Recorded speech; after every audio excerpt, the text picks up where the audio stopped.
გემადელი გადაცემის პირველ სტუმრად მოვიწვიეთ ტელეკომპანია იმედის მეგა პროექტის ცეკვამენ ვარსკვლავების მონაწილეები ირაკლი ჭელიძე და კარინა ლისენკო. მოგზაურობთ. გამარჯობა. მოგესალმებით.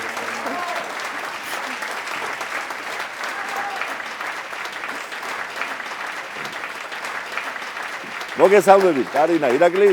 მადლობა მობრძანებისთვის. და მინდა გითხრათ თავიდანვე ძალიან ბევრი ქათინაური, იმიტომ რომ ათლაც გამორჩეული წვილი ხართ აი ამ სეზონზე, ბევრი გულშემატკივრობთ, მეც მათ შორის ერთ-ერთი ვარ და პირველ რიგში იმიტომ რომ ხოთი ცეკვის მთავარი არსი რა არის, თვითგამოხატვა. თუ ამას ახერხებს ადამიანი ხელოვნებაში, რომელი სახეობაც არ უნდა იყოს, რომელი მიმართულებაც, ხო, ეს არის ყველაზე უფრო მნიშვნელოვანი და დაიწყო ეს ყველაფერი ისეთი ლამაზი ქუთაისური ცეკვით, ამაზე ბევრი ითქვა და ჩვენ შოუშიც მინდა რომ გავაჭღერო და ორივე სამ შემთხვევაში ქათინაური, მაგრამ რა თქმა უნდა პირველ რიგში ირაკლის, იმიტომ რომ ჩემთვის იყო სრულიად ახალი ფურცელი, იმიტომ რომ ასეთი პლასტიკა პირადად მე და ვფიქრობ ათასობით მაყურებელმა პირველად ნახა და ისეთი ორგანული იყო, ისეთი მართალი და მართლაც აი ავთენტური ეს თვითგამოხატვა, რომ მინდა რომ ძალიან დიდი მადლობა გითხრათ და მოგილოცოთ ეს წარმატებას და დარწმუნებული ვარ, რომ თქვენი თუნდაც ეს გამოსვლა აუცილებლად დარჩება როგორც ერთ-ერთი ულამაზესი ფურცელი ცეკვავენ ვარსკვლავების ისტორიაში.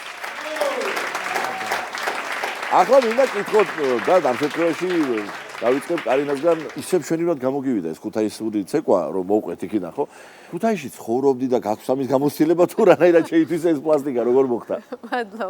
Мадлова, у меня потрясающий учитель. Вот все от этого, как он меня учил, очень детально учил, поэтому все получилось. Благодаря Иракле, ხო? ახლა გითხოთ პედაგოგს, როგორ იყო ეს პროცესი?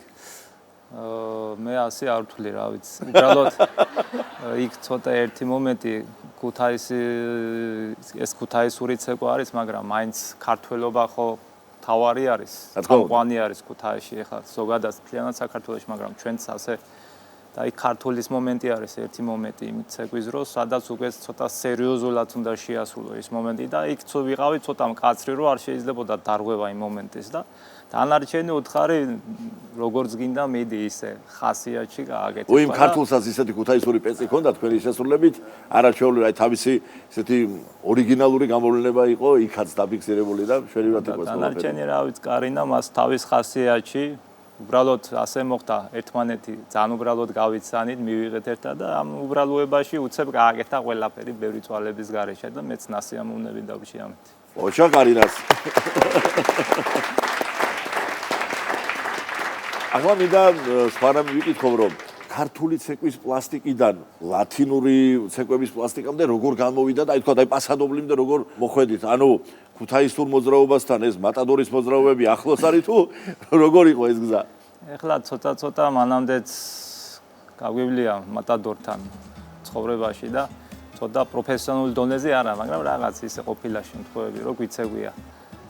მაგრამ აქ ახლა უკვე ცოტა წვრილმანებში მოგზდევენ და აღარა უკვე ის შენჭიას ასე რომ ვთქვათ ბოლომდე ვერ ახარებ, მაინც აუცილებლობა რასაც მოითხოვს ის უნდა გააკეთო და ვცდილობთ ეს ასე გამოგვივიდეს როგორც საჭიროა და ნახოთ იმედია კიდევ გამოვასწორებთ მომავალში დავხვეწავთ ამ ლათინურ ცეკვებს.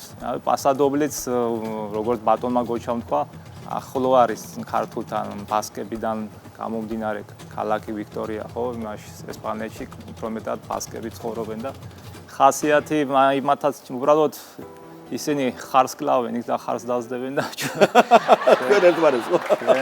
ქართველების კარგად. იბატონო. როდესაც კარინა მეწყვილეთ, ასე ვთქვათ, გაამწესეს და ეს რო გაცხადა და ალბათ ყველა მიფიქრა, რომ ორმაგად გაუმართლა ამ შემთხვევაში ბატონ ირაკლის, ერთი იმიტომ რომ შესანიშნავი მოცეკვავეა და ეს დამტკიცებული აქვს უკვე მას არაერთი სეზონის განმავლობაში და გარდა ამისა მთლად ჟიურიში მული ყავს, მაგრამ რამდენიმე კვირის წინათ მული კი არა ძმარდა ინდოკას ოღიზლი და ის გამოუშვა სეზონიდან და ასე რომ ამ ორიდან ერთი უპირატესობა დარჩა მარტო ის რომ კარგი მეწყვილე ყავს და მე როგორც ვიცი 16 წლის ასაკიდან პედაგოგობთ, ხო? თუ ქვია ხო ახლა პედაგოგობა სხვა მაღალი ნათქვამია 16 წლის ასაკში, მაგრამ უბრალოდ რომ წამიყვანენ და დავიწყე მუშაობა ბავშვებთან 16 წლის ვიყავ კი. ხო და მაგ პერიოდში სკოლაში იქნებოდი დარწმუნებული ვარ. ხო და რას ეუბნებოდი მასწავლებელს, მას ფიზიკა არ ვიცი, მოსწავლეები მყავდა უთო, როგორი იყო? აი, ქუთაისი, ხო იც პატარა, ხუმიცით პატარა ოჯახია და ყველაფერი იცის რა საკეთებ და ხელშეწყობა იყო რა.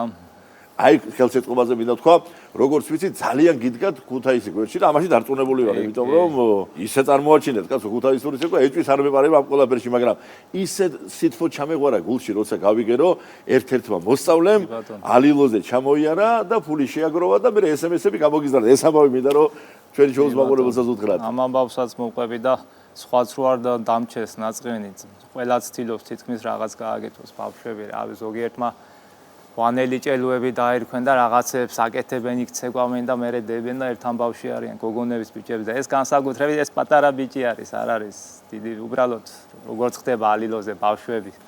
იყვნენ რაც შეაგროვა სახში რომ ისულა ირაკლი მასწავლებლებს გაუგზავნო თუ SMS-ის სახით გამოაგზავნა ის მოგებული თან. ვენაცვალე, ყველა მოსწავლეს აქედან მივესალმებით თქვენსაც. და საერთოდ ყველა ხარდამჭერს, როგორც თქვენი, ისე ყველა წელს, იმიტომ რომ ქართული სეზონით გაიხსნა და ქართულის მოცეკვავები არიან ჩართულები და რა თქმა უნდა გამორჩეული ამ ნიშნითაც. მე მინდა დიდი მადლობა გითხრათ მომბრძანებისთვის. წარმატება უსურვოთ თქვენს წყვილს, ისევე როგორც ყველა ვის გამოდის ცეკვავენ ვარსკვლავებში და თავს არ გონგავდა, მართლა ძალიან საინტერესო შოუა. მადლობა მომბრძანებისთვის და მინდა შევთავაზო ის ცეკვა, რომელზეც ამდენი ვისაუბრეთ და რომელიც დარწმუნებული ვარ, რომ დიდხანს დარჩება ქართველი მაყურებლის გულში. აი ხარ. დიდი მადლობა.